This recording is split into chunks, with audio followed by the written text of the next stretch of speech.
लाउ नबी एकछिन पख नखोला किन र दाइ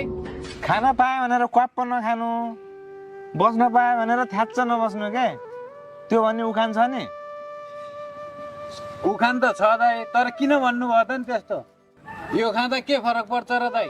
के फरक पर्छ भनेर हुँदैन भाइ यो सामान कहिले बनेको हो बनेको कुन मितिदेखि कहिलेसम्म खान मिल्छ सबै यसमा लेखेको हुन्छ यो चाहिँ हेरेर लिने बानीमा चल्नुपर्छ पहिला बुझ्यौ नि हो दाइ नत्र हाम्रो शरीरमा धेरै असरहरू पार्न सक्छ क्या समयावधि कटेको सामानहरू खान हुँदैन हामीले बुझ्यौ नि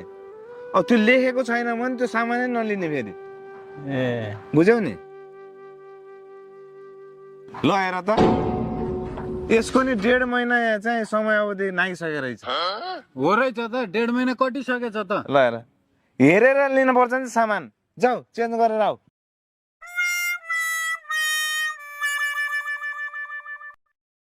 यस्तो चिजहरुमा एकदम ध्यान पुर्याउनु पर्छ यो इम्पोर्टेन्ट चिज हो बुझ्यौ नि हो दाइ हामीले कहिले हेरेर खाइँदैन अबदेखि हेरेर खाने बानी बसाल्नु पर्छ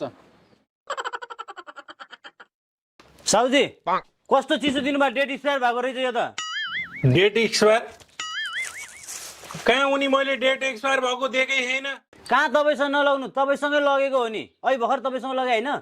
यो मैले दिएको कोकै होइन मैले दिएको कोक कहाँ साटेर लिएर आयो तिमीले कहाँ साट्ने साउजी यही हो तपाईँसँग लिएर गएको यो होइन मेरो लैजाऊ लौ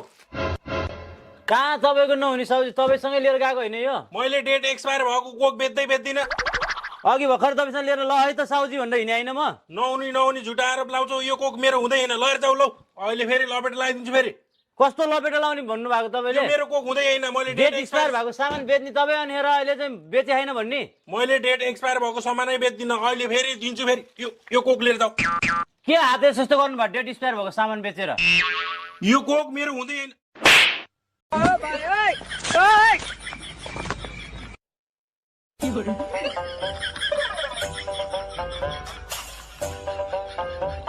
पख तँलाई जङ्गिँदै आयो त चेन्ज गरिस् त कहाँ चेन्ज गर्ने दाइ मैले त डेट एक्सपायर भएको सामानै बेच्दिनँ भनेर जबरजस्ती गर्छ अनि मैले होइन तपाईँसँगै लिएर गएको हो भनेर भनेको कहाँ हुन्छ मैले बेच्दिनँ भनेर मलाई त हातपात गरेर दाइ पिटेर लच्छा र लुसुर गरेँ नि दाइ त्यसले त त्यस्तो गर्यो अँ दाइ ल हिँड्नु दाइ ए दाइ तपाईँ त्यति सानो कामको लागि के जानुहुन्छ त्यसलाई त हामी ठिक पारिहाल्छौँ नि दाइ जाऊँ मलाई त हात हालेको भने त्यसले हो र